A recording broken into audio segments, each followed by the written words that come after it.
Janice. Itinuturo po ako sa inyo matatanda na nagsusumba. Meron akong ginagang guyabano at saka bawang. Ang bawang, anti-cancer, diabetes, ang sakit sa puso, sakit high blood. Hinahaluan po siya ng guyabano, anti-bacteria. Ang guyabano, linaga natin. Mas pinaamoy. Tapos pinaghalo to. Kaya naman inumin guys. So.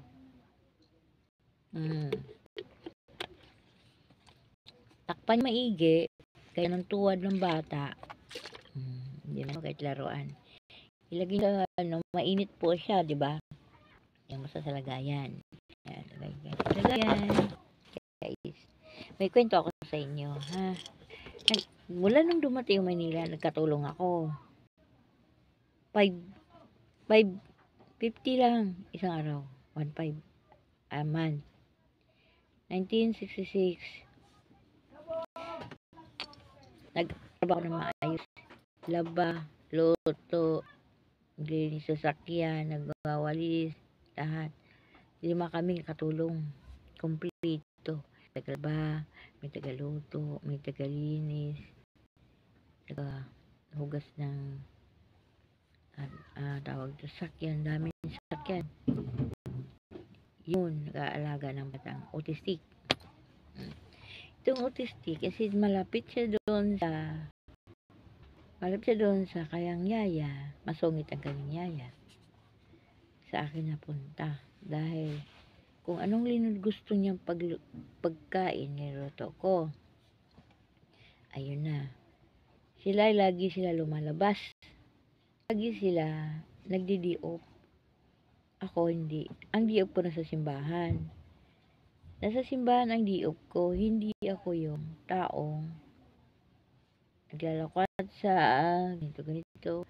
Yung mga trabaho nila po ginagawa ko. Kasi 3 araw po sila hindi na uuwi. Hindi sila nag-text sa busing nila na ganito. Janet, alis kami. Ikaw bahala. Hindi siya dapat ganon. Diba? Pag yung kasama mo na respeto, magpapaalam ka. Ganon. Ginagawa ko lahat ng mga trabaho. Ang 1.5 ko sahod, nagiging 3,500 yun. Pinasahod pa ako ng 1 buwan nun. 2 buwan, 2 buwan lang. Naging 10 buwan. Yung 10 buwan, hindi ko na kaya kasi inaaway nila ako. Siyempre hindi naman pwede tayo na umiiyak na ako. Kasi inaaway nila ako. Hindi ko alam yung ginagawa nila. Kung tama ba o mali. Kasi daw mataas ang sahod ko. Bakit daw sila matagal na 1.5 pa rin. Ang sagot ko kasi, kausapin niyo po natin. Diplomasya. Hindi yung inaaway niyo ako. Dahil hindi ko na kaya, malis ako. Nagtrabaho ako ng agency. Natanggap po. Ngayon, ano nangyari?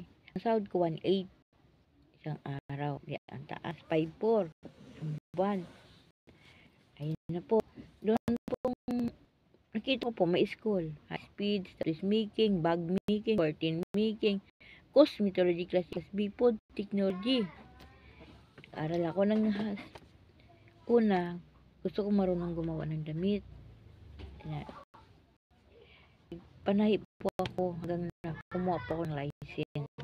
Pili na po ako. Kita ko rin po yung pagtatahi. Kailangan po mayroon kang maraming client. Yan po. Pangalawa po, kailangan may pisto ka. O mayroon kang makina. Ang sabi ko naman sa kanila, Sir, Ma'am, gusto mag-aral ng cosmetology. Sagot ng manager ko, magpaalam ka sa boss natin. Tulungan mo ako, ma'am, para makapag-aral po ako. O, sige. Pagdating ko sa boss ko, Janet, full ko. Lahat na kukunin mo, walang yan. Dahil masipag ka, ginawa pa akong model employee.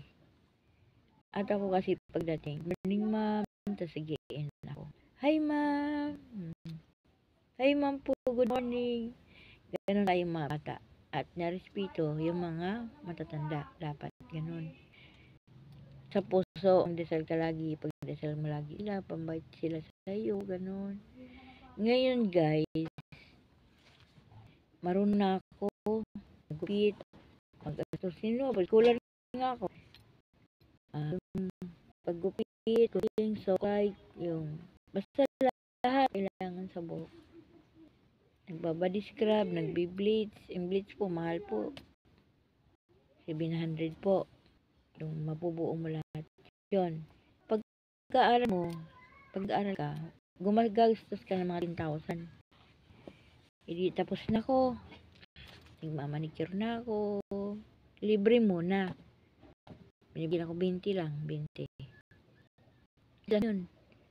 Yung pag-service ko sa labas, ay, ang manicure ko, 50.